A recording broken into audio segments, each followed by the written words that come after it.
এমন ভারী কলকা আমি একদমই করতে পারি না। দেখে তো মনে হচ্ছে বেশ কঠিন। আরে যতটা ভারী আর কঠিন তোমরা এই কলকাটাকে ভাবছো, এটা করা কিন্তু ততটাই সহজ। মাত্র দুটো জলের ফোঁটা দিয়ে তোমরাও করে ফেলতে পারবে এমন সুন্দর একখানা ভারী কলকা। আর শেখানোর জন্য তো আমি আছি।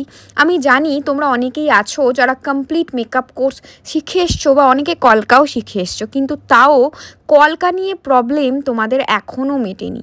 মনে হয় না ঠিকমতো মনের মতো করে কলকা যেন এখনও পারি না, বা ব্রাইটকে করার সময় সেই কনফিডেন্সটা পাই না।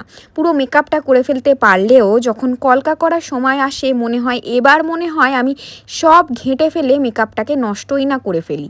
আর তার সঙ্গে যদি সময় কম থাকে, টেনশনে তো হাত কাঁপতে থাকবেই।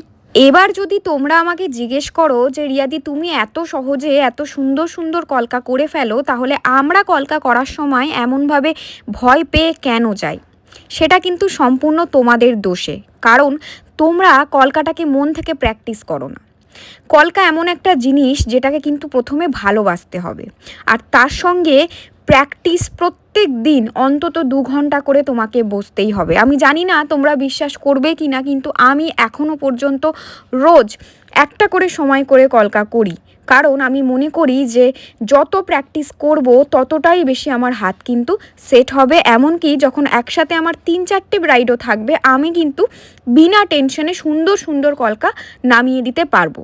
আর তোমরা কি মনে করো বলো তো, দুদিন যদি কলকা করতে বসো, নিজেকে ভাবো আমি প্রচুর বড় কলকা আর্টিস্ট হয়ে গেছি, আমার আর লাগবে না, যে কটা ডিজাইন করে ফেলেছি ব্রাইড করে ফেলতে পারবো। আর যখন ব্রাইডের কাছে যাও তখন ওখানেই তোমাদের অবস্থা যায় খারাপ হয়ে। আবার অনেকে এমনও আছো বলো শুনি যে যার কাছে কলকা শেখার জন্য ভর্তি হয়েছিলাম ভালো করে শেখাতে পারিনি, ওই জন্য আমি কলকা পারি না। সত্যি নিজের মনে হাত রেখে বলো তো, যে তোমার টিচার তোমাকে যেমনটা বলেছিল তুমি কি প্র্যাকটিস করেছিলে? নিজের দিনরাত এক করে এই কলকা শেখার পিছনে কি সত্যি খেটেছিলে? না, তাহলে আজ এই কথা বলতে পারতে না। টিচার তোমাদের সে যতটা জানে শিখিয়ে দিতে পারবেন, কিন্তু টিচার তোমাদের গুলিয়ে খাইয়ে দিতে পারবে না। তার দায়িত্ব কিন্তু তোমার। টিচার শিখিয়ে দেওয়ার পর সেটা প্র্যাকটিস করে নিজেদের ঠোঁটস্থ করার দায়িত্ব কিন্তু আমাদেরই থাকে।